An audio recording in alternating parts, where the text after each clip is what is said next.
everyone. I am Pranjal Sharma, a third year law student currently pursuing BA LLB honors. And why I am here today? I am here to discuss a very vital topic of importance under the Indian Contract Act of 1872. I will be discussing the doctrine of privity, but the word privity has not been described anywhere in the Indian Contract Act. So what does this word privity means? The doctrine of privity has been adopted from the English law. This clearly states that a third party who is not a party, neither a promisee nor a promiser in a contract, can sue on the behalf of any of the parties. For example, A promises to pay 10,000 to B, which B has to pay to C, but A fails to pay the money.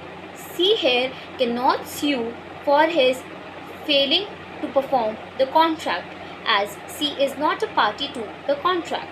But there are some exceptions in the Indian law which have been noticeable in the recent years. For example, beneficiary under a trust.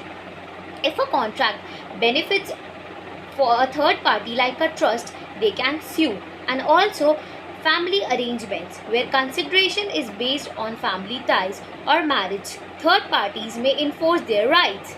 Acknowledgement or by estoppel. If the promisor acknowledges liability to the third party, then the third party can sue.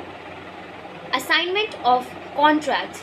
Legal transfer of rights allows enforcement by assignees by transferring one's legal power onto the hands of another.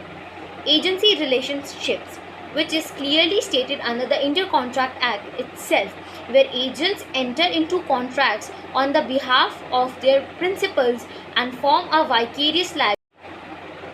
A landmark judgment which follows is of Khwaja Muhammad Khan vs. Hussaini Begum of 1910, in which a contract was made for the benefit of the daughter-in-law who sued the father-in-law. The daughter-in-law was the third party to the contract and was neither the promisor nor the promisee. So, it is seen that overall following the doctrine of privity is prevalent in Indian judicial system, but somehow protecting the ideas of integrity, justice and equality, the Indian courts are adapting changes also while balancing it with equitable principles. Thank you.